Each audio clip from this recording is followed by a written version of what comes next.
Antigamente, se um programador não queria falar com pessoas, e eu já tive pessoas assim, ele ficava lá na salinha dele e ficava programando sozinho. Hoje em dia não, hoje em dia é negócio.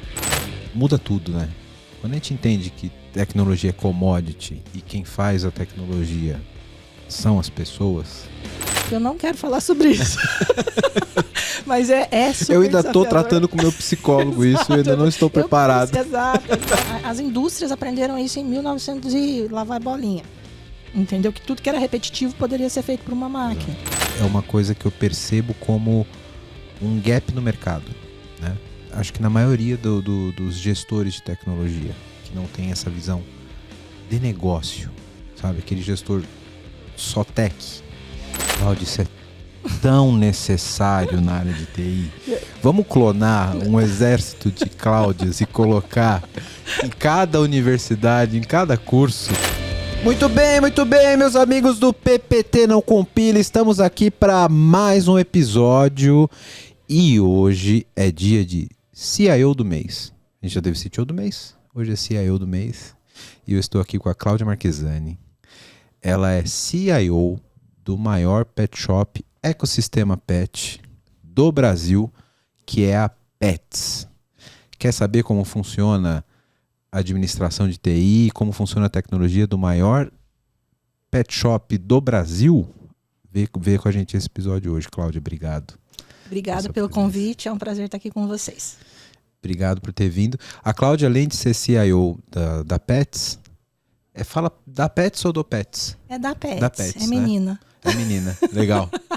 Vamos falar disso nesse episódio também, isso é muito importante. Ela também é professora na Impacta de Soft Skill para Tecnologia. A gente vai falar disso aqui, porque isso é super importante. Você que procura uma carreira de tecnologia, você que procura uma carreira de gestão, precisa entender. Todo mundo precisa de soft skill, né, Cláudia? Soft skill é algo relacionado à inteligência emocional, a forma como a gente tem autoconhecimento. Então, gente, autoconhecimento é super importante, a gente vai falar sobre isso e eu acho que hoje é um diferencial para o profissional de tecnologia. Porque no final a tecnologia é feita com pessoas, para pessoas e de pessoas. E a inteligência artificial está aí para competir. Exato. Será que competir ou será que agregar? Vamos falar sobre isso também. Vamos falar sobre isso. Se você não deixou o like ainda, deixa o like nesse vídeo. Compartilhe esse episódio para quem quer saber como é a vida de um CIO, como é a gestão de uma empresa do lado de tecnologia, como funciona o C-Level. Vamos aprender bastante com essa mulher aqui, que é fantástica. Obrigado. Bora!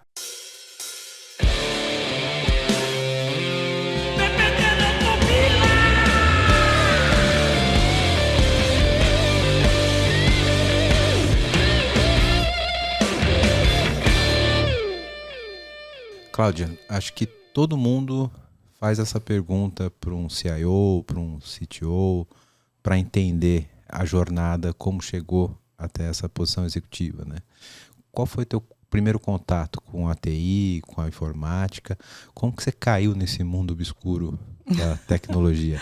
Você sabe que meu filho mais velho, ele está fazendo tecnologia. Eu tentei tirar ele desse mundo, mas não teve certo. jeito. Ai, não. Deus. É mais um perdido nessa vida. Meu Deus, coitado. Mas você tem tempo? Porque a história é longa. Quanto mais velho a gente fica, mais longa fica a história. Né? Exatamente.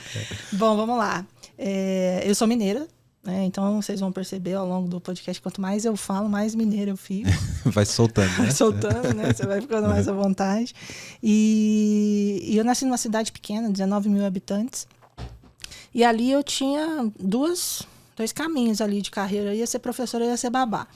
E ao longo da vida você acaba virando, né? Virei professora, dou aula em universidade e sou babá dos meus filhos, né? Eu brinco. Mas eu queria, né, ter uma carreira corporativa, né? Traçar uma carreira mais nas empresas. E eu estava no oitava série, 9º ano, e foram fazer uma palestra lá sobre um curso de informática industrial, que hoje é o mecatrônica, que a gente conhece. Mas colégio técnico. Aí eu olhei para aquilo ali e falei assim, é isso que vai me tirar da área é isso que vai me tirar daqui, né? Que vai me dar uma oportunidade para estudar. E é interessante porque eles me perguntam como que eu sou mulher e estou na área de tecnologia e tal. E o meu primeiro mentor de carreira foi meu pai. Porque meu pai era mecânico e ele morria de medo do meu irmão não estudar e ser mecânico. Meu irmão é 10 anos mais velho que eu. E ele me levava para a oficina. se ele soubesse, né, o que ia virar. E aí eu enfiava debaixo dos caminhões com ele, sujava um monte de graxa. Eu falo que depois de desmontar a impressora virou fichinha, porque a gente brincava de desmontar motor. Para quem desmontou um carburador, exatamente. O que é uma impressora laser, né? Exato. A jato de tinta é mais desafiador, né? E aí, foi muito interessante porque eu cheguei pro meu pai e falei, pai, quero... Não tinha nem como explicar na época o que era, né? Falei, quero mexer com o computador. E aí ele olhou para mim como se eu fosse uma ter duas cabeças, né? Tipo assim, que essa menina tá falando. Né? Mas eu tinha uma família muito abençoada, né? Tenho uma família muito abençoada, sempre me incentivaram a estudar e ali eu fui incentivada a seguir a área de tecnologia. Cheguei na sala de aula, sem nem saber direito o que era, porque eu realmente nunca tinha visto um computador na minha vida. Morava no interior, imagina que o máximo que eu programava naquela época era videocassete, né? Corta essa parte, porque vai falar a minha idade. Por favor. Mas enfim, tô brincando. Mas enfim, e aí eu peguei e comecei a estudar no curso de mecatrônica. Quando eu entrei na sala de aula, 37 meninos e 3 meninas. E ali começa o primeiro desafio, né? Sim. De ser mulher e estar na área de tecnologia. Porque quando você está numa posição de minoria, né, que é essa posição que a gente ocupa hoje, todo mundo realmente faz essa pergunta para mim mais direcionada ainda, né? E você está sempre numa posição de holofote. Então, se eu fosse bem em matemática, era porque eu tinha ido bem em matemática, era mulher. Se eu fosse mal em matemática, a mulher não serve para isso. Não adianta, você vai bem, você vai mal, a culpa é ser mulher. Você tá ali no holofote. Mas, por outro lado, era bom, né? Se eu pedisse um house, vinha 37 house na minha mesa. É verdade. Era maravilhoso, fui muito bem cuidado. Mas gostei muito. Queria seguir realmente na área de mecatrônica, queria procurar a indústria. E aí, né, eu tive bastante dificuldade no começo para conseguir um estágio. Eu acho que eles achavam que eu era muito alta, muito loira, né, para entrar numa linha de produção. E aí voltei mais minha carreira para o lado e é engraçado que a minha veia é infraestrutura, né? Eu cresci em infraestrutura. Aí voltei mais para o lado de infraestrutura, comecei desmontando impressora realmente, né, como service desk, depois field service, depois, né, líder técnica, trabalhei com redes, com administração de servidores, na época que não tinha nem cloud, que eu falo que hoje os meninos estão no céu. Agora é tudo via API ali, ó, no SDKzinho. Exato, hoje é só código. Nunca clipou um cabo. Exato, nunca configurou um RAID. Isso. Né? Não sabe nem o que é isso. Não sabe nem o que é isso. Vai lá, taxa o disco na AWS, não sabe nem o que é montar aquilo no Linux. Exatamente, exatamente. E essa foi a minha veia. E a partir dali foi que eu trilhei a carreira de tecnologia. Então, assim, é um pouquinho daí, só um pedacinho. Que legal, que legal. E depois desse curso de mecatrônica, você chegou a fazer um curso superior? Sim, aí eu fiz análise de sistemas, depois eu fiz... Aí eu comecei a sentir falta. Eu acho que a carreira da gente é um Lego, né? Então, é interessante porque eu falo que você vai plugando as pecinhas que faltam. Se todo mundo tiver essa consciência, você acaba conseguindo, né, alcançar o teu objetivo. E aí eu fiz o curso técnico, fiz a graduação técnica, e aí eu comecei a ir para o caminho da liderança. Porque eu brinco que eu gosto mais de pessoas do que de computador. Na verdade, eu gosto de gente. Gosto de trabalhar com gente e é algo que me faz feliz e que eu me sinto realizada. Aí eu fiz curso de administração pela FGV, e aí foi ladeira abaixo, porque eu sentia falta falta finanças. Aí eu fiz MBA em controladoria.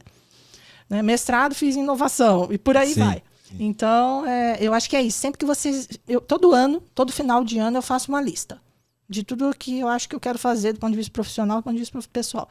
Não é lista grande não, tá, gente? Não precisa colocar 100 itens não, tá? É 10 e ainda assim eu só atinjo uns 5 ali e já tô feliz. Já tá 50% bom, né? Tá ótimo, tanto de coisa que a gente tem nessa vida. Mas eu faço essa lista e tento, né, perseguir ela ao longo do ano ali para poder se formar e para poder se preparar. Aí. Legal. E você me contou que começou mais na parte hard ali mesmo da TI, né? Foi field e depois manutenção, como você falou, sim, né? É um trabalho mais difícil ali da tecnologia, né? E como foi depois começar a ter contato com esse mundo mais executivo? Como foi essa transição? Porque eu costumo brincar com os meus pares, com meus colegas, que a carreira de TI ela é curiosa, né? Porque você tem que ser o melhor estagiário, aí você depois tem que ser o melhor profissional, aí você tem que ser o melhor programador, ter o melhor código, ter o cara com maior conhecimento, para depois virar um executivo e ficar mexendo em planilha. Exatamente. E aí você tem que esquecer o resto. Você é obrigado Exato. a esquecer o resto. Você tem que a sua cabeça tem que mudar. Você tem que fazer essa transição, e essa é uma das transições mais difíceis que tem na carreira do executivo. Eu acho que a primeira é a mais chocante. Principalmente quando você já está numa certa posição técnica. Eu brincava que eu fazia as coisas até com a mão nas costas. Quando você já está numa posição dominando, você sabe que você faz bem aquilo e de repente coloca numa posição totalmente nova, onde você tem que preparar pessoas para fazer bem alguma coisa. Que é um tipo de conhecimento, né? Um tipo de skill totalmente diferente do que você já teve antes. Exato. Tem um livro que chama Pipeline de Liderança. E ele fala exatamente disso, das transições que você tem de carreira. E ele fala dessa primeira porque realmente é o que a gente vê no mundo da tecnologia. Quando a gente olha para um gestor de tecnologia, ele ainda não está performando bem. E é interessante porque normalmente a gente não começa performando bem justamente por conta dessa transição, que a gente quer continuar botando a mão na massa. Exatamente. Nós somos, né, seres que gostam de realizar. E muito mais na massa do que uma planilha. Sem dúvida. Então eu acho que para mim foi traumático, foi dolorido. Só que eu tinha muita humildade de saber que eu precisava me preparar. Então eu conversava com gente que já estava na estrada há mais tempo. Eu pedi orientação, eu fiz muito curso, eu estudei muito gestão de TI. E aí você vai esquecendo o resto, né? A gente tem um capacity, um storage limitado. Exato. Aí a gente tem que reciclar, hoje, se fazer um me pedir life para fazer alguma coisa, eu não sei fazer mais, mas eu ainda gosto. Eu gosto de colocar a mão na massa. Eu vou te contar um segredo. Eu até hoje, de vez em quando, apesar de não executar mais profissionalmente, não programar mais profissionalmente, por já ter um cargo executivo, de noite ali eu abro o computador. Vai lá. Tentar compilar alguma coisa. Eu vou lá, não consigo. Eu ainda não me desliguei totalmente. Falar, pô, mas acho que eu consigo fazer um código aqui para testar essa tecnologia serverless nova. Eu não aguento. Mas eu acho que você tem que estar. E aí a gente fala de outra linha, que é o aprendizado para a vida, né? Que é o lifelong learning. Que é um termo que está sendo muito falado, e eu dou aula para calouro nas faculdades. E eu brinco com eles, eu falo assim, ó, vocês estão sentados nessa cadeirinha aí, coleguinha, vocês gostam de estudar? Porque eu estou estudando até hoje, e é estudar para sempre. Vocês acham que é 4 anos de curso? Exato, vocês estão reclamando desses 4 anos, deixa eu dar uma notícia para vocês. Olha, talvez é melhor repensar a carreira que você está tendo. É a vida inteira, então tem que gostar de estudar, tem que gostar de aprender coisas novas, e eu acho que é isso. Eu conheço CIOs que tem data center, mini data center montado em casa, porque gosta disso até hoje. E eu acho que isso te dá uma boa base técnica também. Se você não tem muito essa base técnica, e você vai direto para a carreira executiva, fica faltando um pedacinho. Sim. Então você tem que cuidar dessa parte também. Mesmo que seja um aprendizado de generalista, para você só conectar os pontos em momentos de tomada de decisão, para saber fazer as perguntas certas, porque eu brinco que você tem que saber fazer as perguntas certas. O grande segredo da TI é esse, o grande segredo. Eu falo que você tem que ser um perguntador. Acho que quando o pessoal me pergunta como você chegou onde você chegou, a curiosidade me trouxe até aqui, fazendo perguntas e mais perguntas. Então é um aprendizado para a vida. Acho que se tiver de deixar alguma mensagem para quem está ouvindo a gente, que está começando agora, é estudar, porque isso vai te dar uma base mais generalista para você poder colocar as perguntas certas. E a pergunta certa te leva além. Até porque na área de tecnologia, aqui a gente sabe que é uma área de egos inflados, né? Que as pessoas têm orgulhos dos seus conhecimentos e tal. A liderança, demonstrar um conhecimento, facilita muita coisa, né? Porque tem sempre aquele que vai querer te desafiar por um conhecimento, outro e tal. Mas esse daí eu tenho uma boa tática. Eu falo para eles, explica de novo que a minha inteligência não te acompanha. Vai na lousa desenhar para mim, porque a minha inteligência não tá te acompanhando. E aí a pessoa calça a sandália da humildade e vai. Porque é impressionante. Tinha um programinha, né? A gente não pode falar o nome aqui, mas que chamava Estrelas, lembra? Eu falo que tinha que fazer o Estrelas de TI. Isso! Nossa, tem muito, né? Tem muitos. Muitos. Mas aí só você pedir para ir para a lousa desenhar, falar que a tua inteligência não tá acompanhando, que dá certo no final. Verdade. E você disse que você dá aula, né? Você dá aula do quê? Eu dou aula, olha que interessante. Assim, ao longo da carreira eu fui, né, virando a minha especialização para gestão. Então, certificação de IT, eu fiz tudo que você imaginar, certificação de conceitos ágeis, enfim, Lean e por aí vai. Sempre olhando para a parte de gestão. Então dou aula de governança, dou aula de gestão de projetos de inovação, dou aula de gestão de serviços de TI, mas a que eu mais gosto é soft skills. Que legal. Né, que uma linha, para quem não conhece aqui, deixa eu dar uma explicada, é aquilo que trabalha com tudo que é diferente da capacidade técnica para a turma de tecnologia. Cláudia, isso é tão necessário na área de TI. Vamos clonar um exército de Cláudias e colocar em cada universidade, em cada curso. Então, mas é que eu sofro tanto durante o dia que eu falo à noite, eu preciso me ajudar e ajudar os colegas. Eu vou tentar mudar o mundo. Exato. Começando por mim, eu vou lá ajudar essa galera, né? É isso, e é impressionante, porque realmente a meninada é um conceito... Quem gosta muito de exatas, e normalmente é o perfil desse aluno, ele é mais introspectivo. E a introspecção, quando você começa no ambiente profissional, ela pode se transformar numa falta de soft skills, uma falta de inteligência emocional, em falta de preparo. E hoje em dia não dá, gente. A gente chama de squad de tudo. A gente tem esse conceito de trabalhar em equipe e tudo mais. Você não trabalha mais sozinho. Antigamente, se um programador não queria falar com pessoas... E eu já tive pessoas assim no meu caminho, detesto pessoas. Ele ficava lá na salinha dele e ficava programando sozinho. Hoje em dia não, hoje em dia é negócio. Exato. Não dá pra você programar sem propósito, sem saber o que você está fazendo. Exato. E não dá sem conectar com as outras pessoas, porque hoje eu brinco que hoje o desenvolvimento ele é conexão. Exato, você acaba conectando ali pedacinhos de coisas que você vai entendendo que no final vai virar vai ter um propósito ali de entrega final. E como eles se transformam depois da aula, sabe? Porque aprende a entender emoção, aprende a responder sobre emoção, aprende o que é empatia. Cara, isso é tão necessário no mundo da TI. Cara. Empatia no mundo da TI. Aprende a se comportar numa entrevista, a atualizar o LinkedIn, a fazer um vídeo de entrevista. Então, esse é o escopo da aula. Preparar o aluno, aprende a trabalhar em squad, a gente faz dinâmicas de como que a pessoa trabalha em equipe. Então, é super interessante, porque no final das contas, a tecnologia é feita de pessoas para pessoas e com pessoas. Então, não adianta a gente achar que vai trabalhar só com computador. Aquela frase que eu falei lá pro meu pai, vou trabalhar com computador, eu trabalho com tudo menos isso. Exatamente. Hoje em dia, tudo realmente menos isso. O computador é só um meio, né? A tecnologia é só um meio. E quando a gente aprende isso na carreira, muda tudo, né? Muda tudo. Quando a gente entende que tecnologia é commodity e quem faz a tecnologia são as pessoas... acho que a visão de gestão e de evolução das empresas, etc., muda completamente. Né? Eu tive um ex-diretor que ele falava assim que a tecnologia é um museu de grandes novidades. Que nem a música do Cazuza. Uhum. E é verdade. Porque quando que foi inventado o satélite? Meados dos anos 50. Então, assim, quando que a gente conseguiu usar? Quando a gente teve tecnologia convergente para conseguir usar tudo isso, mas já existia. Sim. Já existia. Então, na verdade, o que você precisa saber é como que você aplica tudo aquilo que está disponível.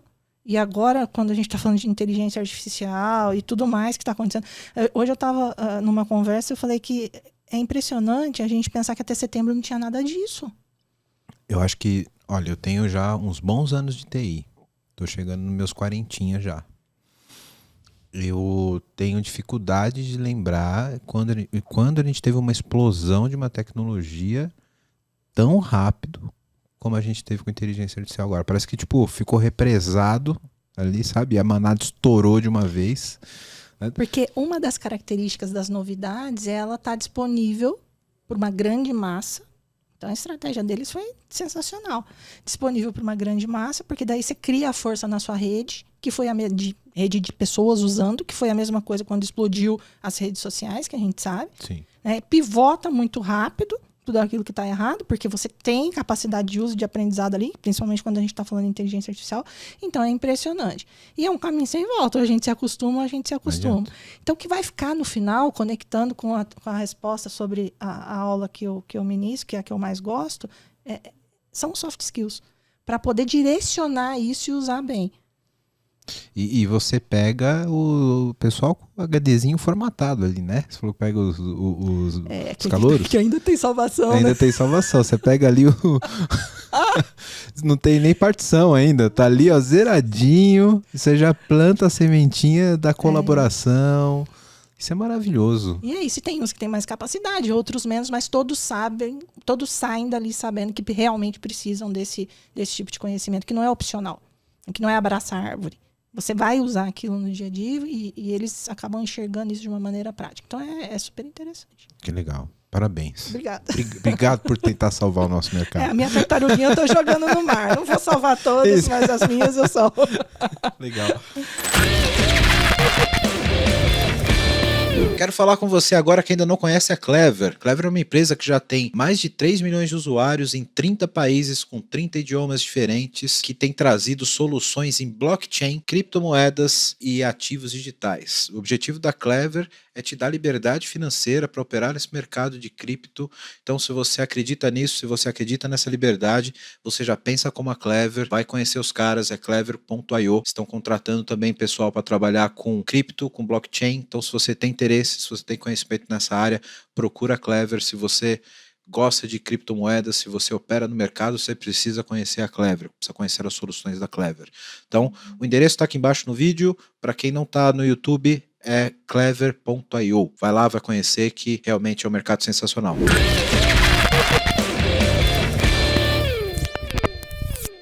Essa pergunta é inevitável, né, Cláudia? Acho que todo mundo deve ter te perguntado pelo menos umas 50 vezes isso. Como é ser mulher e ser a head de tecnologia numa empresa que hoje é a maior do Brasil no segmento dela, né? Como é liderar? Você deve ter muito mais liderado os homens do que mulheres, né? Depois a gente vai falar sobre isso, de como é a política lá na Pets, etc. Mas como é ser uma mulher que é autoridade máxima em tecnologia dentro de uma empresa desse tamanho? Essa pergunta ela é tão forte na minha vida que eu comecei a fazer o mestrado e ela virou minha tese de pesquisa. Então, a minha linha de pesquisa é a participação das mulheres no mercado de tecnologia e os fatores que ajudam e que atrapalham. Porque o pessoal falou, nossa, tantas vezes, como você chegou. E é interessante porque quando você tem um foco muito grande na capacidade de entrega, na qualidade do que você está fazendo, no espírito de serviço para os seus clientes, que eu acho que sempre foi uma característica que eu tive muito forte, porque eu gosto de gente, porque eu gosto de trabalhar, porque eu gosto de entregar as coisas, você não pensa muito. Porque a competência ela não tem gênero. Você só vai. E vai que nem trator. Só que quando... Cara, que frase maravilhosa. A competência não tem gênero. E a verdade é essa. É o melhor de cada um que constrói a sociedade que a gente tem hoje. Por isso que a gente fala tanto de diversidade. Mas você vai que nem um trator. Né? Eu só fui. Só que quanto mais você sobe, mais você começa a perceber alguns entraves e alguns desafios. Isso apareceu muito na minha pesquisa e apareceu muito na minha história de vida. Dificuldade de promoção, pessoas interrompendo o tempo todo. A gente tem isso, não é lenda. Isso existe para as mulheres. Você tem que se provar. Isso são vieses comprovados, né? Isso saiu muito na minha pesquisa, o viés de comprovação. E é interessante porque a mulherada também tem viés, tá?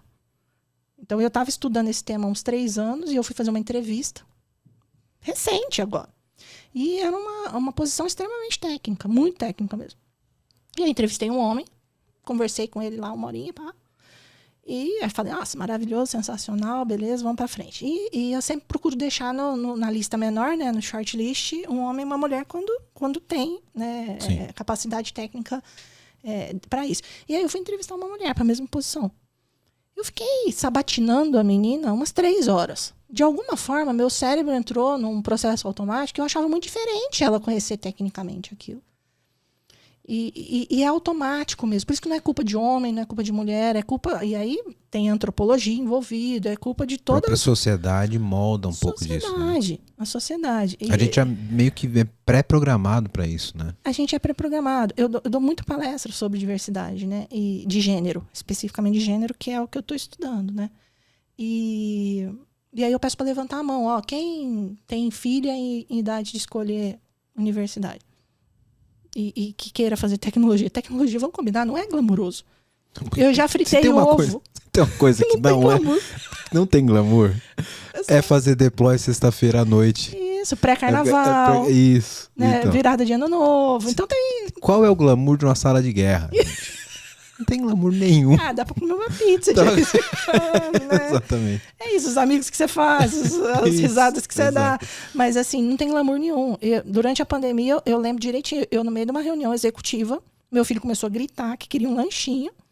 Não tinha ninguém trabalhando na minha casa. Lanchinho. O que eu vou fazer, né? Fechei o microfone, fechei a minha câmera, que eu costumava deixar aberta, e fui fritar o ovo. E aí, alguém, em determinado momento na reunião, perguntou assim, ô Cláudio, dá pra você abrir a câmera? Eu falei, gente, deixa eu explicar. Só um minutinho, que eu tô com a frigideira na mão. Porque eu tô fritando um ovinho. E eu tive que falar. Então, assim, já é difícil a área de tecnologia para um homem. Para a mulher, que tem um fator biológico, porque a gente sempre vai ser mãe. A mãe não é pai. É diferente, a gente sabe disso. Né? O nível de responsabilidade, o nível de dedicação. E isso é biologia. Dá para se explicar biologicamente falando. Então, esse equilíbrio, que não dá para ser equilibrado, tem sempre um pratinho caindo, ele é muito complicado.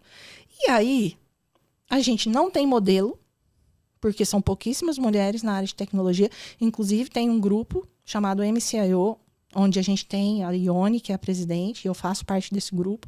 A gente tem mais de 200 mulheres associadas lá, justamente com a intenção de alavancar as carreiras das mulheres em tecnologia e fazer com que mais mulheres se tornem CIOs. Então, é interessantíssimo, porque a falta de modelo, a falta de glamour, faz com que as meninas escolham outras coisas. Então, quando eu falo que a gente fala de diversidade de gênero na área de tecnologia, ou de participação das mulheres na área de tecnologia, a gente está falando na hora errada. Porque antes de você querer 50 do seu time, primeiro que você tem que cuidar bem da uma que está lá dentro. Exato. E nem sempre isso é verdade. Sim. E a outra coisa é, como você está criando seus filhos dentro de casa? Que tipo de valores você está passando para eles? É o valor da sabatina, que foi o valor que eu recebi, que a maioria da nossa geração recebeu? Ou é o valor de que realmente é o melhor de cada um que faz uma sociedade melhor? Que a diversidade traz boas coisas para nós. Sabe que desde o começo desse podcast, a gente está indo para 1 ano e meio mais ou menos de podcast, eu sempre tentei equalizar muito bem isso, de trazer mulheres para conversar, para servir de exemplo para outras, etc. O terceiro, acho que foi o segundo ou terceiro episódio desse podcast, foi um episódio chamado Das Minas de TI. Tá aqui o link, vou deixar aqui para recapitular. A gente ainda estava começando e tal, mas... Melhoria incremental, chama isso, exatamente. Já passaram várias sprints, vários releases, e a gente está bem melhor agora, né? Mas e eu convidei a diretora do Mackenzie, atualmente, que foi onde eu me formei, né? Uma amiga minha que hoje também é gerente de arquitetura, né? Um abraço para Carol Bocuí. E uma pessoa que é a Dérica dos nossos patrocinadores, que também é de tecnologia. A gente falou muito sobre isso. E eu quis trazer o lado da universidade justamente por isso, Cláudia, porque a gente fica exigindo que, a gente devia ter mais mulheres na área de TI, etc. Mas a gente comentou nesse episódio que já não chegam matrículas na universidade. Elas já não se formam. 15%. 15% que chegam. E aí elas começam a cair pelo caminho. E os homens também caem. Talvez, cai. Todos nós. Eu não lembro da minha turma, formaram pouquíssimo. O meu curso de ciência da computação entraram 80 e formaram 5. Nossa. Highlanders. Os sobreviventes. Tudo com os farrapas assim, no meio. Chegamos lá, né? Só que como é que você vai formar mulheres para o mundo de tecnologia e contratar mulheres para o mundo de tecnologia se elas já não se formam? Então, é o que você falou, tem um viés aqui que as mulheres são meio que programadas a não procurarem as exatas de forma geral. Te contar lá em casa. Te contar um exemplo da minha casa. Eu tenho 2 filhos meninos, eu não sei fazer menina, tá? Só fiz homem. Então eu tenho um de 21, que foi o que eu te falei, que já tá na área de tecnologia, eu tenho um de 11. E eu sou super pragmática, super agitada, tá? Esse jeito que você tá me vendo aqui. E eu tenho uma vizinha que ela é toda riponga, toda zen. Good vibes. Good vibes, né? E eu chego falando na velocidade 2 com ela acha um absurdo eu colocar o WhatsApp na velocidade 2, eu só não coloco 3 porque não tem. Se você tivesse a meio, ela colocaria pra ouvir. Exato, tudo aquela coisa e tal. E ela tem 2 meninas. E ela tem uma menina da idade do meu filho. E aí, meu filho nasceu com o tablet na mão. Assim, a gente tenta evitar e tal, fala que não vai dar, fala que não vai dar macarrão instantâneo, mas nasceu com o tablet na mão, com todas essas coisas. Porque a gente trabalha fora, a gente não é mãe perfeita. E aí foi muito interessante que fui na casa dela. E aí na hora que eu cheguei na casa dela, parede da casa dela cheia de pinturas, assim, de cima e embaixo. Pintura de aquarela, coisa mais linda. E aí eu parei. Sabe aquele momento, nossa, tô fazendo errado, sabe? Eu parei e falei assim, que dia que eu coloquei um pincel na mão do meu filho para ele fazer uma pintura que não fosse obrigação de dever escolar. Então, será que a gente... isso apareceu muito na minha pesquisa, mas muito. Será que a gente impulsiona as nossas qualidades e as nossas características intelectuais de maneira igual dentro da nossa casa? Certamente não. Saiu na minha pesquisa, por exemplo, que tem menina da família que fala, se você estiver mexendo no computador, ela comenta, a tia comenta, vai mandar um e-mail. Se for um menino, vai codar. Isso, Então, é lá atrás a história. Isso. Então, assim, a gente precisa realmente mostrar as trilhas da carreira de tecnologia, porque hoje a carreira de tecnologia é muito diferente das latas que a gente tinha no passado. Ou a gente carregava gabinete ou codava antigamente. Exato. Agora você nenhum dos dois é fácil. Agora a gente tem muitas outras variedades. O ágil trouxe uma série de papéis importantes para a área de TI que tem espaço para todos os perfis, né? E são papéis complementares. Então, papel que exige sensibilidade, papel que exige olho artístico, que olha para a jornada do cliente. Então, a gente tem um caminho maravilhoso aí para seguir. Será que todo mundo conhece? E será que a gente está olhando no lugar certo? Só que não adianta a gente esperar de mão aberta lá que vai cair alguma mulher, sendo que dentro da nossa casa a gente está colocando o tablet na mão do menino e a pincel na mão da menina. Verdade. Então, fica aqui para a gente pensar. Como estamos criando nossas crianças? Fica a reflexão. Fica a reflexão. Depois você me passa o link desse grupo, que eu vou deixar aqui na descrição do episódio. Você, mulher que está ouvindo esse episódio, se identificou, entre em contato, acha a Cláudia no LinkedIn aqui, você vai ser super bem recebida. Beleza? Isso mesmo, pode procurar. Tem também 2 livros que contam histórias de mulheres em tecnologia. Eu participei dos 2 no ano passado. Um é TI de salto.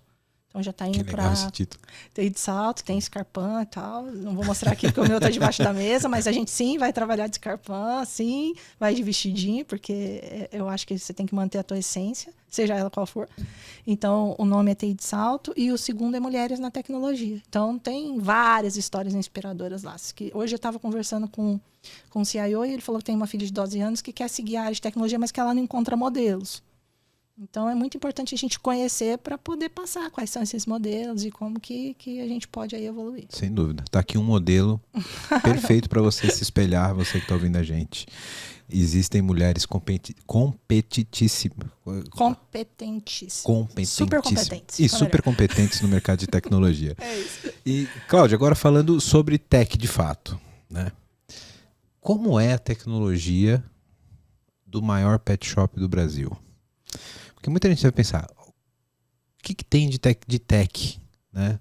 Às vezes a pessoa esquece do que está no mercado de retail. O retail é super tecnológico, né? Como é a tecnologia do Pets hoje? Que você possa compartilhar um pouco. Tem coisa que a gente pode falar, tem coisa que a gente não pode, né? Mas eu acho que um dos modelos que a gente roda muito bem lá é um modelo bimodal. Que eu acho que, não sei se todo mundo conhece aqui, mas a gente tem objetivos bastante diferentes dentro da área de tecnologia, com um time que cuida mais de aplicativos digitais, outro que cuida mais da área de inovação e tudo mais, e o outro que cuida mais do todo o resto. Uhum. Né? Que é aquilo que é a manutenção, que é o que a gente chama da ambidestria do CIO. Sim, você tem ali um time trabalhando em desenvolvimento novo, inovação, e um time sustentando... Isso. Então a gente é dividido. Eu tenho um par meu, que é o CTO, o CIO, e a gente se divide muito bem. Qual é a grande cilada dessa divisão? Porque você pode criar uma lacuna enorme entre os 2 times, porque não é divisível. Tudo aquilo que está sendo inovação hoje, um dia vai virar dia a dia, etc. Então, mas a gente trabalha mais ou menos nesse modelo de organização, não tem mais espaço para não ter, né, métodos ágeis, então a gente também tenta fazer a maior parte dos nossos projetos, é lógico que depende da característica também, usando modelos ágeis, e algumas coisas já nascem certo. Então, a gente tem procurado transformar, né, fazer a nossa jornada digital do jeito que tem que ser feito. Eu costumo dizer que não tem mais espaço para você não fazer uma jornada digital. Não existe, porque é uma hipoteca a longo prazo. E que para você mexer no legado, você tem que ter coragem. Gravem essa frase. Mexer no legado tem que ter coragem. Tem que ter coragem. Eu acho que essa é a máxima da Cláudia. E todo mundo tem legado. Você botou em produção, virou legado. Todo mundo. E tem legado grave. Isso. Tem legado que vai matar a tua empresa se você não tomar cuidado, né? O teu modelo de negócio. Então, e eu conheço alguns colegas que falam, não tá funcionando, deixa ali, tá funcionando, legado. Aquela caverninha que ninguém quer entrar. Isso. Né? Exato, não quer mexer. E é ruim de mexer mesmo, gente, é ruim. Normalmente dá ruim, que você vai mexer. Não, mas tá funcionando, mexer pra quê? Né? Então assim, não. Até a hora que chega a ordem do executivo de mudar o modelo de negócio, aí vai ter que mexer de fato e vai ser muito mais difícil mexer porque não modernizou, né? Exato. E não tem como. Na verdade, não tem como, porque daí você vai ter que mexer na marra. E vai ter que mexer sob pressão, vai ter que mexer a longo prazo, você não vai ter tempo de se planejar. Vai ser o cenário do caos. Vai ser o inferno na sua vida. Então, olhem para o legado de vocês com coragem. Estudem o que são os modelos de negócio digitais, né? Porque eu acho que isso é super importante e é algo que a gente olha com carinho lá dentro da Petz. Porque a Petz deixou de ser uma empresa de varejo só. Então, ela está se transformando num ecossistema mesmo, que quer cuidar do seu bichinho. E, gente, acreditem, eu trabalho na empresa certa, meu salário é quase um escambo, tá? Porque eu tenho 4 gatos e um cachorro. Chega no final do mês, eu falo, me dá 3 sacos de ração, dá alguma coisa aí, fica aí, pronto. Então, assim, acreditem, tá? E aí, o que acontece? Esse mexer no legado, ele tem que ser feito com muito planejamento. Ele tem que ser feito com muita conexão com a tua estratégia de negócio. Então, quando a Petz, né, tomou a decisão de se tornar de não ser só um varejo, é lógico que o nosso coração sempre vai ser o varejo, as nossas lojas, onde vocês levam o cachorro para passear, onde o brinquedinho fica mais embaixo, porque é justamente para o cachorro, né, ver, brincar. Comprou recentemente agora uma empresa de produtos felinos, que é a Cansei de Ser Gato.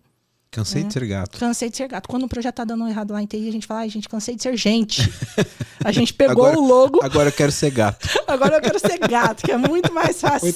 Muito mais fácil ser dormir o dia inteiro, lamber os pelos no final do dia, comer ração. Comer e tchau. Então a gente transformou a marca Cansei de Ser Gente. Porque no fundo a gente sabe que nós humanos somos os pets dos gatos. Né? Quem leva quem pra passear, né? A gente não sabe. Exatamente. Mas comprou a Cansei de Ser Gato, então a ideia nossa de negócio é começar desde o aconselhamento de que tipo de animal combina mais com a sua vida. Então, eu te dar um exemplo, tem um cachorro doido, meu cachorro é louco. Ele come tudo que eu tenho dentro de casa, se eu não levo ele para passear, ele é super agitado, etc. Dizem que o cachorro parece com o dono, mas eu não sou assim. Só para constatar, não sou assim.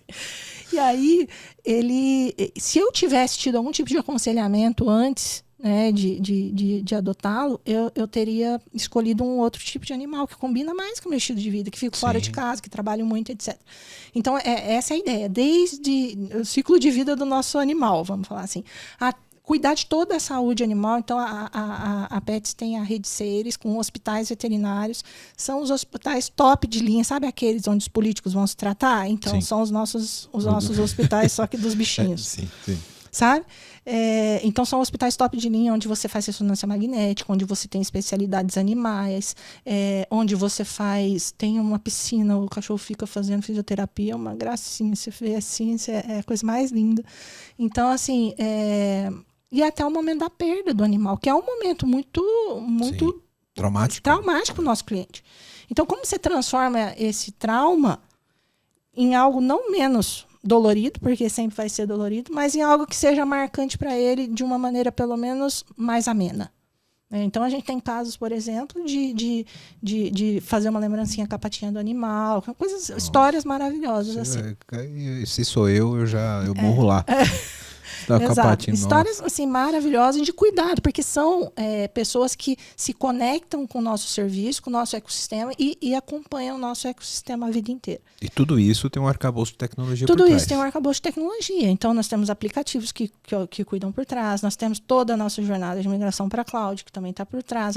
Todas essas empresas que a gente adquire, a gente tem que, de alguma forma, também fazer integração, tanto do ponto de vista de negócio quanto do ponto de vista sempre um tecnológico. Trauma, né? Eu não quero falar sobre isso.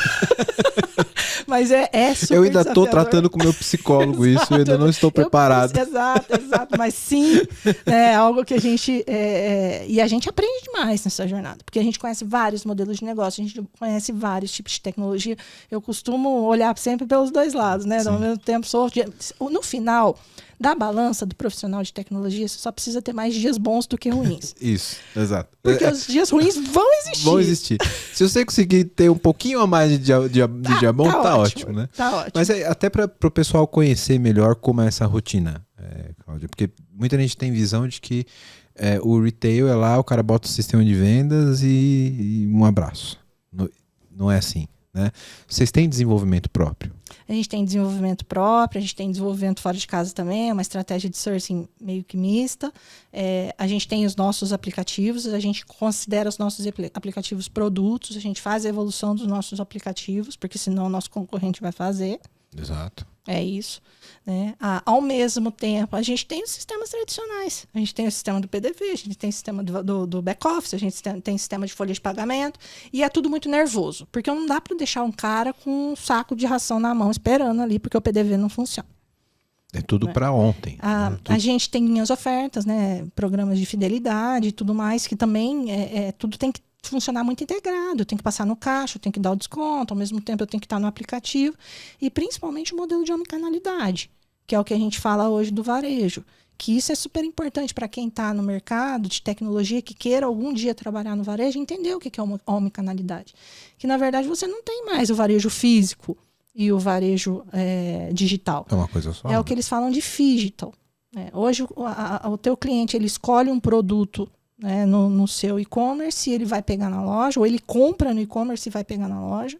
Ele vai para a loja, escolhe um produto, vai comprar no e-commerce e vice-versa. Então, assim, hoje a gente tem um modelo que você pode pedir no nosso e-commerce e retirar direto na loja. Então, isso existe também. Tem um modelo, por exemplo, de programa de fidelidade que também é integrado, tanto no físico quanto no digital. E se você entra numa loja nossa, a primeira coisa que eles vão perguntar é se você já baixou o aplicativo. Então, o varejo físico ele não compete mais com o digital. E não tem um sistema mais importante que o outro. Esse é o ponto. Hoje o varejo ele não considera só o PDV o sistema mais importante. Pelo contrário, porque tudo corre por trás desse modelo de omnicanalidade. A maior parte dos custos de um varejo vem da cadeia logística. Porque a distribuição hoje se tornou muito crítica também. Então, a forma como você trabalha essa distribuição, e aí muita coisa não posso falar aqui, mas é muito importante, porque qual a diferença sua para o seu concorrente? O prazo de entrega ainda é uma diferença boa. Com certeza. Entendeu? Principalmente quando acabou seu saco de ração e você não quer ir até uma loja. Então, você consegue pedir rapidamente, você consegue pedir com parceiros. Então, tudo isso é preparado dentro da área de tecnologia, com times especializados em cada jornada, vamos falar assim. Acho que esse é o principal ponto nosso lá. Você falou também que está passando por uma jornada de migração para cloud.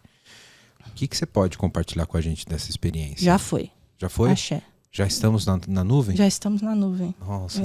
Lá eles não me chamam mais de cloud, eles me chamam de cloud. Cláudio Marquezine. Cláudio Marquezine. Já foi. Eu acho que são Como foi? Eu acho que são algumas coisas, né? Primeiro, a questão da coragem. Você tem que mexer em coisas que vão dar problema. Segundo, é você realmente entender aonde que está o ponto crítico do teu negócio que você vai migrar. É o famoso BIA que a gente falava antigamente. O famoso BIA. Que é o Business Impact Analysis. Que é entender realmente... E isso não é fácil de entender. Porque uma empresa que cresce muito rápido, como foi o caso da Pets, é difícil você buscar o histórico de conhecimento. Vamos olhar uma documentação? Gente, vamos combinar? Qual documentação? Só lá na França, né? Aqui no Brasil não tem. Quem que deveria atualizar? Aí era o cara que já foi embora. O que a gente atualiza hoje, a gente sabe, daqui a pouco já está desatualizado, então a gente tem que correr atrás. Sim. Então, isso passa muito por você ter essa coragem. No papel de CIO, eu acho que é importante você não acreditar em lendas urbanas, que é outra coisa que acontece também. Então, a primeira vez que sentei na cadeira lá, eu falei, então, como é que tá o sistema aqui e tal? E aí me contaram uma história e falaram, não, esse sistema nunca vai funcionar em cloud. E aí eu falei, mas por quê? Então, tinha todo um passado, e eu respeito o passado, eu gosto muito daquele filme, sabe o filme do piloto lá que desceu no Rio Hudson? Sei. Eu esqueci o nome. Depois vocês colocam no link aqui o nome do filme. Quem é de tecnologia tem que assistir aquele filme. Porque as pessoas tomam decisão com base nas informações que elas têm naquele momento. Não adianta você julgar. E aí eu não vou dar spoiler, mas o fato é que o piloto salvou um monte de vida e depois ele foi julgado como se tivesse feito algo errado, do ponto de vista técnico na carreira dele. Então não julgo quem estava sentado na cadeira antes. Mas estando no novo momento, você tem que buscar com força, né, esse modelo de transformação. Porque vão querer não fazer. Porque é ruim fazer, porque vai dar problema, porque as pessoas não conhecem as novas tecnologias, então o time não está preparado normalmente. Tudo que é novo é assustador, né? E é mesmo. Né? Então, Natural. Gostosinho ficar no quentinho lá daquilo que a gente sabe fazer com a mão nas costas, que eu brinco. Mas, se você coloca para o time como liderança, que é uma oportunidade do time passar para um outro nível, e é o nível que vai estar daqui a pouco. Não vai existir mais lata daqui a pouco. É a evolução da própria carreira do profissional, não é só para a empresa. Exatamente. Né? Então, tudo isso você tem que passar. Né? Então, eu acho que a coragem, a questão do planejamento, muito junto com a área de negócio, explicando para a área de negócio o que significa aquela migração, não do ponto de vista técnico, mas do ponto de vista de ir para outro patamar. A gente fazia fechamento financeiro em X dias. A gente reduziu isso aí absurdo quando a gente foi para a cloud. A gente tinha X% de disponibilidade. A gente conseguiu melhorar a disponibilidade, uma coisa absurda também. Isso eu acho que é essencial, Cláudio. E, cara, obrigado por colocar esses pontos aqui, porque é uma coisa que eu percebo como um gap no mercado, né? Acho que na maioria dos gestores de tecnologia, que não tem essa visão de negócio, sabe? Aquele gestor só tech, que leva para o negócio uma visão do tipo, a gente tem que ir para a cloud. Mas por que a gente tem que ir para a cloud? Porque é melhor. É melhor por quê? Qual é o impacto positivo no negócio com indicadores que vão levar a empresa a ter melhores resultados, melhores atendimentos, etc. Não adianta eu chegar para um executivo e dizer que eu vou pegar aquela aplicação que não está containerizada, eu vou levar para o Kubernetes, porque no Kubernetes é mais fácil fazer deploy. Não! Amiguinho, não fala isso pro cara. Né? Não seja esse. Não é a língua dele. Não é a língua dele. Não seja que falam uns memes. Não seja essa pessoa. Não seja esse cara, né? Você tem que falar pro cara que você vai levar isso pro Kubernetes, você vai aumentar a disponibilidade, vai aumentar vai reduzir o tempo de processamento de um sistema. Ou tempo de entrega para o mercado, porque isso vai fazer você gerar um aplicativo mais rápido, enfim. Tem N modelos para você seguir. E você só vai conseguir seguir isso se você for para dentro do teu negócio, se você for para dentro da loja, se você o que eu brinco com vocês, eu falo da Pet Escolha brigando, porque eu vou para a loja, eu vou para o hospital, eu gosto do negócio. E isso me dá muito insumo quando eu vou falar com alguma área mais de negócio sobre coisas técnicas. Mas, então, assim, transformou a nossa vida. A gente vivia em sala de guerra, era uma coisa absurda com um legado. E hoje eu estou aqui conseguindo gravar, espero que não tenha nenhum problema, mas não vai ter. Mas conseguindo gravar por conta dessa coragem que a gente teve e transformou o espírito da equipe também, porque é como se fosse uma nova equipe, que é uma equipe que está aprendendo o tempo todo. Porque mudou a forma como a gente trabalhava. Então, isso tem que enxergar dentro de casa, né, como uma oportunidade, fora de casa como uma oportunidade também de você estreitar parceria com o negócio e aprender mais e mais a falar a linguagem do negócio. Porque acho que o segredo do sucesso do profissional de tecnologia hoje, principalmente os que estão na liderança, é conseguir falar a área de negócio, conseguir falar a linguagem da área de negócio. Essa ambidestria, ela é essencial, né? É essencial. Ela é essencial e ela é um paradigma, né? Porque dá muito medo de fazer promessa. Porque você não tem controle de todas as informações ainda. Né? Até porque a gente está, uma empresa que também cresceu muito rápido, a gente está aprendendo a trabalhar com os dados, lidar com os dados e tudo mais, e preparar os dados para fazer com que a gente tome boas decisões. Então, algumas coisas você faz com benchmark mesmo, você vai com o coleguinha que já fez, isso eu acho que a gente faz muito pouco na área de tecnologia. Porque a primeira coisa que eu fiz foi olhar para fora. Eu falei, se aqui dentro estão falando que não funciona, eu vou para fora e ver se algum lugar que é parecido com aqui dentro... Alguém já fez isso. Alguém já fez. E tinha gente que já tinha feito.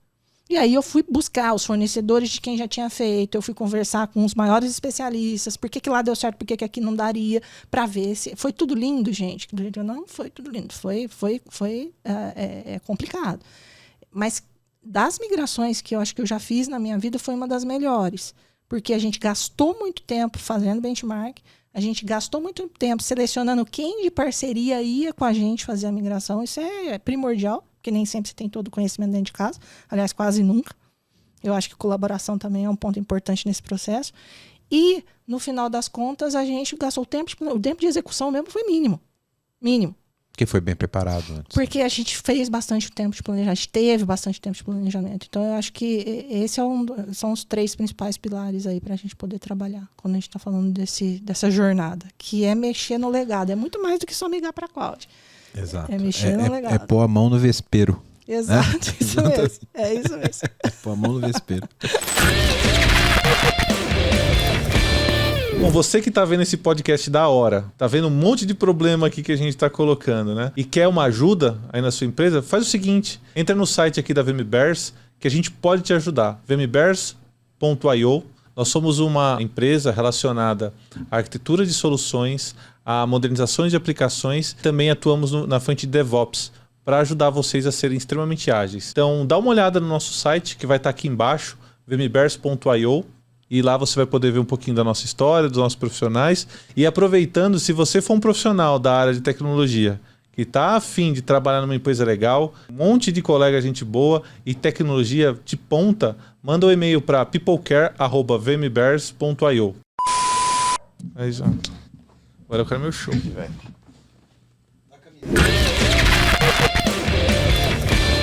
Um ponto que você falou, Cláudia, que me chamou bastante atenção, desse ecossistema em torno da Pets, da experiência que traz pro dono do pet, pro cliente final. Como você vê o impacto da tecnologia como esse agregador? Né? Porque você tem o sistema do PDV, tem o sistema da clínica, você precisa ter uma visão única, porque pro cliente é a Pets que está acolhendo ele, e por trás você tem vários ativos de tecnologia ali. Como que a tecnologia faz essa mágica acontecer lá no Pets? Eu acho que a tecnologia ela pode ser vista como dois pilares ali. O viabilizador, quando você tira o atrito do cliente nessa jornada, através do uso da tecnologia, fornecendo produtos digitais, como você falou muito bem, fornecendo produtos digitais integrados. Eu acho que isso influencia muito a experiência, né? Ou como desagregador. Porque uma pessoa pode, lógico que tem todo o serviço, tem toda a qualidade, tem toda a forma como a gente, né, cuida do cliente, etc. Mas se você chega, por exemplo, com o seu pet no hospital veterinário e demora, por exemplo, para fazer uma ficha, seu pet está passando mal, aquilo ali não é opcional não funcionar. Então é uma preocupação muito grande nossa, sendo uma empresa que cresceu muito rápido, a gente tirar esses pontos de atrito causados pela tecnologia. Ainda tem? Ainda tem, claro que tem. Né? Todo o mercado de tecnologia tem. O backlog de ninguém tá curto, Cláudia. O backlog é uma coisa que não termina. Eu tenho um colega que falava que o backlog é infinito e além. E colocava a fotinha lá do... Quem olha pro seu backlog fala, meu Deus, mas a vida é essa. Mas no dia que acabar o backlog, acabou nossa função, como dizia meu avô, né?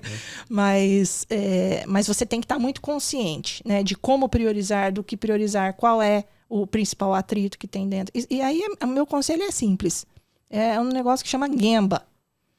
É o conceito do Lean. Vá lá ver como é que o negócio acontece. Desce pra ver. Entendeu? Adoro Lean, cara. Eu peguei... Adoro. Eu também.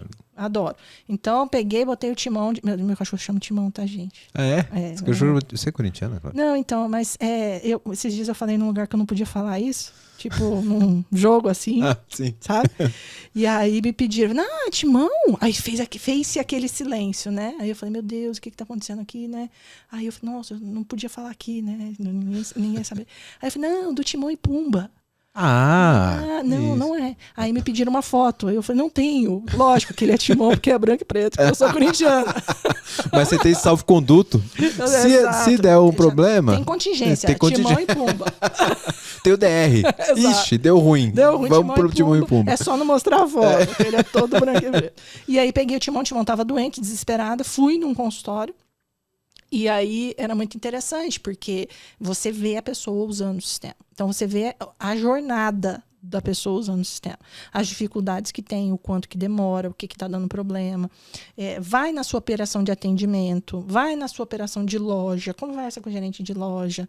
Cara, eu já falo que eu brinco que o diretor e o gerente servem para nada a não ser entender as pessoas, a jornada do cliente e os seus liderados. Senão, para que precisava ter? Não precisa ter.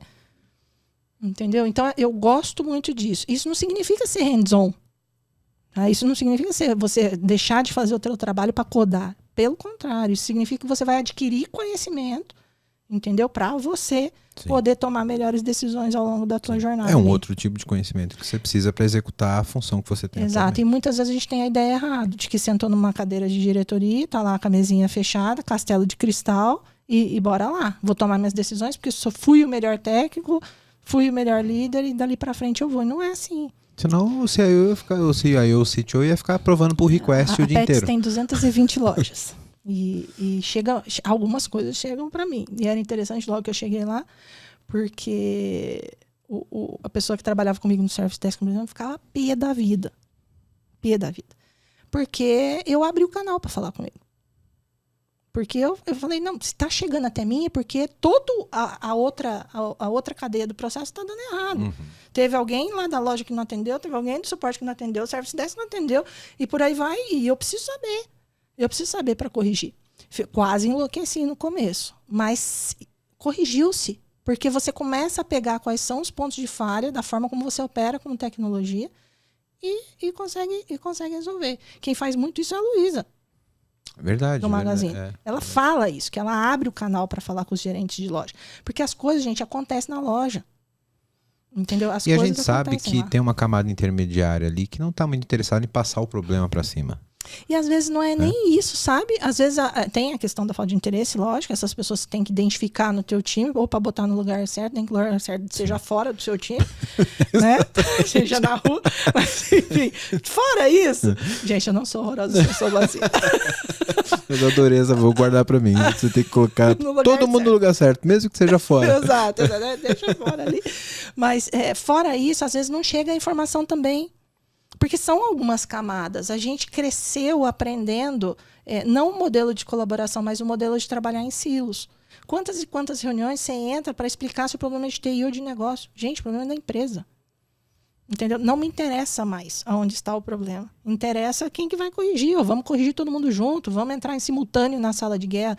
Eu lembro que grande parte do começo de convencimento de empresas onde eu passei era iniciar a sala de guerra paralela. Porque senão era infra, não é um problema de infra, é um problema de aplicação. Não é um problema de aplicação, é um problema de segurança da informação, que trocou a senha do antivírus. Não é uma sala de guerra para identificar e corrigir o problema, é para achar o culpado. É para achar o culpado. A primeira discussão é para achar o culpado. Não, a primeira discussão é quem tem que estar ali dentro. Isso. Né? Quando você consegue quebrar esse silo, a segunda discussão é quem é o culpado. Então, assim, é impressionante. É impressionante.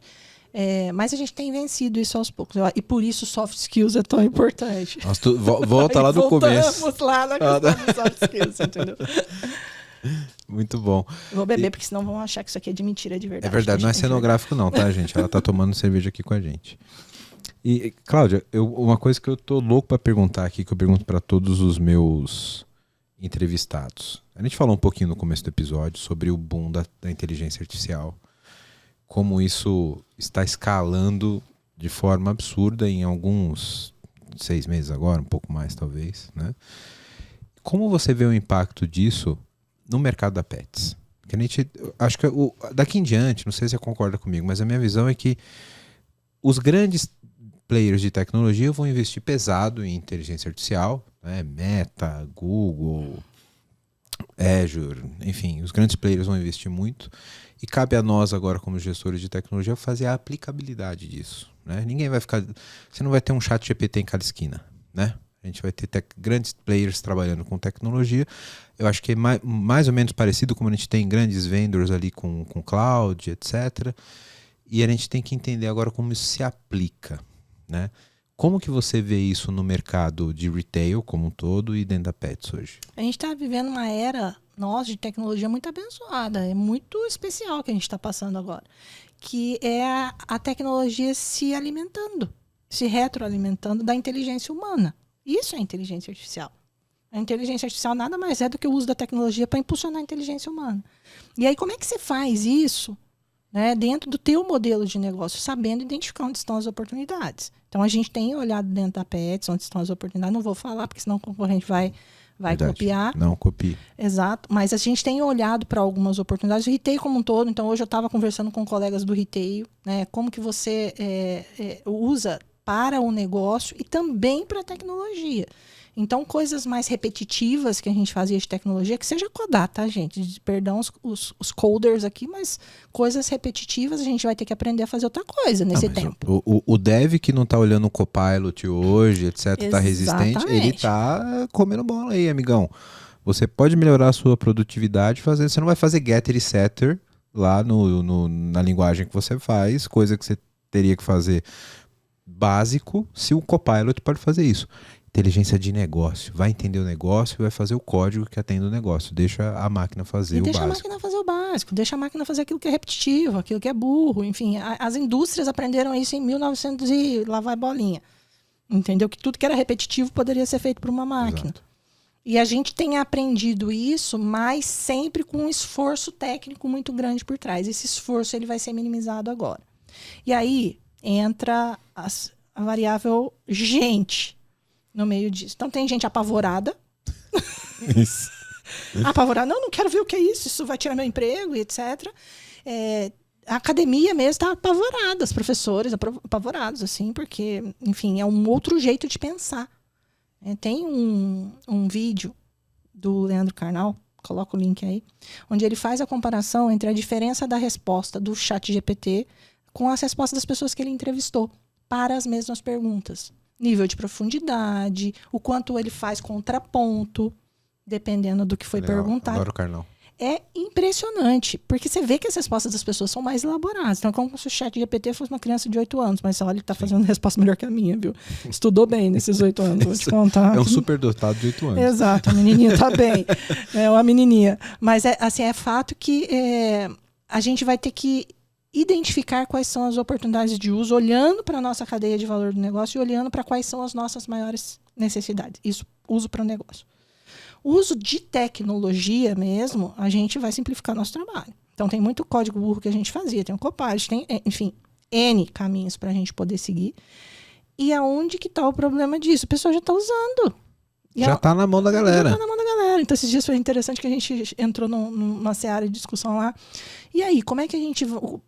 quais são os casos que a gente vai permitir usar? Eu falei, coleguinha, não tem que permitir. Nesse momento que você está falando isso, tem alguém usando. Então, como é que a gente vai regular isso do ponto de vista de privacidade de dados, segurança da informação, privacidade de inteligência corporativa? Né? Então, aí eles estão abrindo agora algumas inteligências que são mais fechadas para um determinado modelo de negócio. Aí não vou falar nome de fornecedor, mas existe isso já, porque daí você consegue permitir o uso, mas permitir esse uso mais controlado, mais regulado.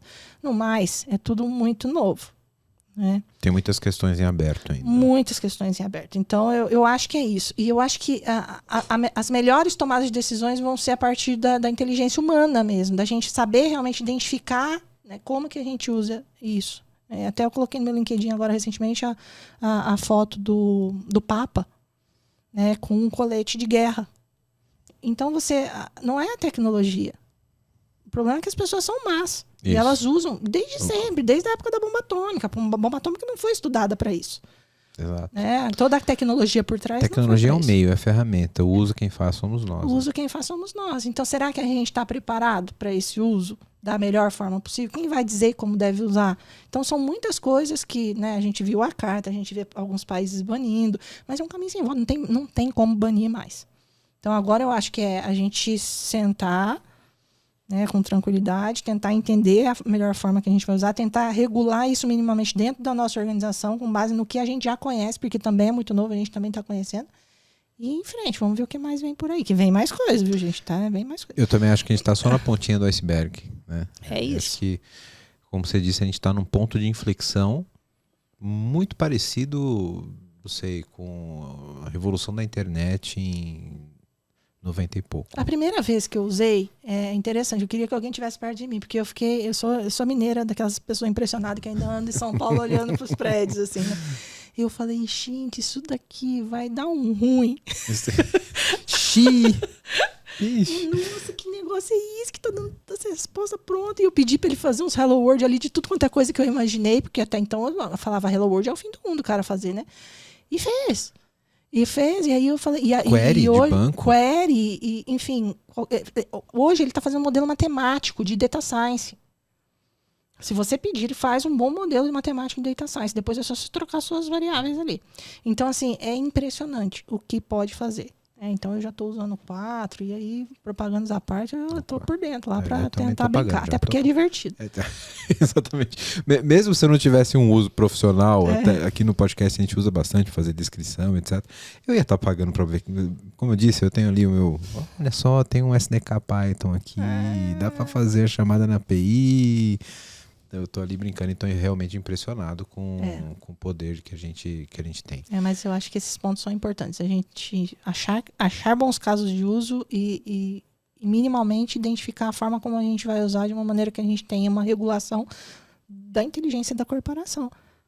Eu também acho. Acho que daqui para frente a gente vai ver muitos casos excepcionais de aplicação da tecnologia. Porque hoje ela é uma tecnologia de propósito aberto, né? Você pode pedir fazer um modelo de data science, pode mandar fazer uma história infantil, né?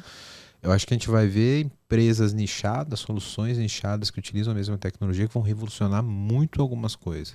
Né? Foi muito engraçado. Uma pessoa mandou um texto para mim e eu conheço a pessoa. E era algo assim, eu pedi, escreve alguma coisa aí e tal pra gente enviar pra pessoa. Acho que era aniversário da pessoa. Aniversário de casamento, alguma coisa. E ela me mandou. Aí eu falei assim, cara, não foi você que escreveu isso, foi o ChatGPT, né? Porque tá muito bem escrito esse negócio. Você tá duvidando da minha capacidade? Foi mesmo. Foi o ChatGPT. Então, as descrições dos episódios que a gente faz e tal, aí eu mandava para um redator, às vezes eu mesmo escrevia, falei, pô, tá perfeito. ChatGPT, como que você faria isso aqui? Cara, eu falo, mas é isso? Como que eu não escrevi um negócio desse antes? Como eu não pensei nisso antes, isso, né? Cara, mas tem que fazer uma certa curadoria. Para academia, por exemplo, se você vai fazer pesquisa de artigos, ele inventa uns artigos ali do nada, que não tem, porque ele toma da cabeça dele. Cabeça, aspas, né, gente? É jeito muitas mineiro de falar. É jeito mineiro de falar. Mas é fato que é um potencial enorme ali para você usar. Né? Não tem credibilidade da informação, né? Porque ali é uma sintaxe. Ele escreve uma sintaxe muito boa. Isso. Né? Ele tem uma gramática muito boa. Agora, você tem que ter um senso crítico sobre a semântica do que está escrito ali. Se aquilo é verdade, se aquilo não é. Esses dias eu estava fazendo lição com meu filho. E aí, acho que era alguma coisa, sei lá, pesquise o folclore. Alguma coisa assim. Aí eu falei, tá aqui, ó. Pesquisei no Google. E dei para ele, falei, copia. Aí ele falou assim, mãe, tudo que a professora não quer que eu copie. Ele falou assim, vamos colocar no ChatGPT, ver que jeito que ele faria. Aí eu não expliquei, porque eu estava tentando postergar, né, o sofrimento lá em casa. Vamos colocar no ChatGPT para ver que jeito que ele faria. E aí eu vou me inspirar e a partir disso eu vou fazer a escrita. Então, assim, essa geração já vem com uma outra cabeça. Sim. Aquela lição escolar, e aí a academia está em pânico, mas não tem que ficar em pânico, pelo contrário, você vai poder dar uma lição muito mais acurada, fazendo, né, criando seres mais pensantes e tudo mais do que antes. Eu acho que é isso. A gente vai pensar além, né? A gente tem capacidade para pensar além, deixar o básico para a máquina fazer. Isso. E a gente seguir a partir dali. Cláudia, para a gente fechar, isso que eu pergunto sempre para todos os CIOs, CTOs que eu tenho a honra de conversar aqui no programa. Quem gostaria de chegar numa posição como essa, que sente que tem ali um senso de liderança, que está trabalhando com esse objetivo de chegar numa posição, ter um sucesso na carreira como você teve? Que dica que você deixa para essa pessoa? Com um complemento, especialmente para as mulheres. Bom, para as mulheres, a frase que eu já falei, competência não tem gênero, só vá. Eu acho que esse é o primeiro ponto. Passa por cima. E não adianta também ficar usando, fazendo de vítima, porque não é. A tua competência, você sempre vai vencer na tua carreira, seja homem, seja mulher, pela tua competência. E a competência técnica, competência de soft skills, enfim, tudo mais. Então, acho que esse é o primeiro ponto. De maneira geral, escolher a área de tecnologia é estudar para a vida mesmo. Então, é você estar sempre antenado, você estar sempre estudando, você conhecer o seu negócio. E o autoconhecimento, eu acho que ele acaba te guiando nisso. Você saber quais são seus gaps, as lacunas que você tem de conhecimento. Faz uma listinha ali, o que eu preciso estudar esse ano? É coisa simples. Quando eu atingi a posição de gerente a primeira vez, eu não conhecia nada de processo financeiro, nada. E me dava um budget para fazer, eu não sabia o que era OPEX, não sabia o que era CAPEX. né? E são conceitos importantes para quem está na área de tecnologia. E eu fui fazer um MBA de controladoria e finanças, doida. Né? Me arrependi profundamente. Não, brincadeira, hoje eu uso. Estou até fazendo doutorado disso. Mas assim, mas eu acho que você tem que ter essa consciência, esse autoconhecimento. A segunda coisa é que você vai receber muitas críticas ao longo da tua vida, muitas. E esse autoconhecimento te ajuda também a não levar para você. Tem um livro, que depois eu quero que você coloque aí no link também, que acho que para o profissional de tecnologia é super importante, que chama, no seu nome em português, chama Four Agreements. E ele parece, a princípio, quando você começa a ler, ele parece um livro meio bobinho, assim, mas é impressionante, porque ele fala de 4 acordos que você faz com você mesmo. E que são dicas para você levar para a sua vida, tanto para a vida pessoal quanto para a vida profissional.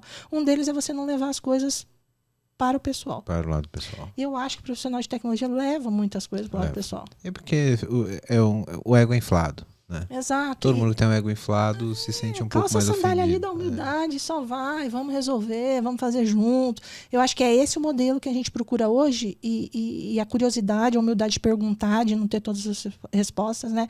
Eu acho que isso faz com que a gente evolua, né? Como ser humano, como profissional, tudo. Então, acho que autoconhecimento e para as meninas, competência não tem gênero, são as dicas principais aí. Muito bom. Cláudia, muito obrigado pela sua presença. Obrigada pelo convite. Gente, a gente desmarcou 49 vezes e hoje deu certo, vai chover. Mas valeu super a pena estar aqui com você, compartilhar aqui dessa tua experiência, dessa tua visão executiva, que é essencial, né? Compartilhar desse sucesso com outras mulheres, que é uma coisa que a gente preza muito aqui no PPT Não Compila. Obrigado pela tua presença. Obrigada e contem comigo sempre. Sem dúvida. Segue a gente nas redes sociais. Se você não deixou o like ainda, que eu pedi lá no começo do episódio, tá na hora de deixar o like aqui. A gente vai deixar todos os links que a Cláudia citou aqui na descrição do episódio. Vai ter o LinkedIn dela aqui também. Se você, menina, quiser conversar com ela, trocar uma ideia, adiciona a Cláudia lá. Ela vai estar super à disposição para atender você e trocar ideia com todo mundo, tá bom? Obrigado pela audiência de vocês. Não esquece o like, se inscreve no canal, procura a gente no Instagram. Valeu!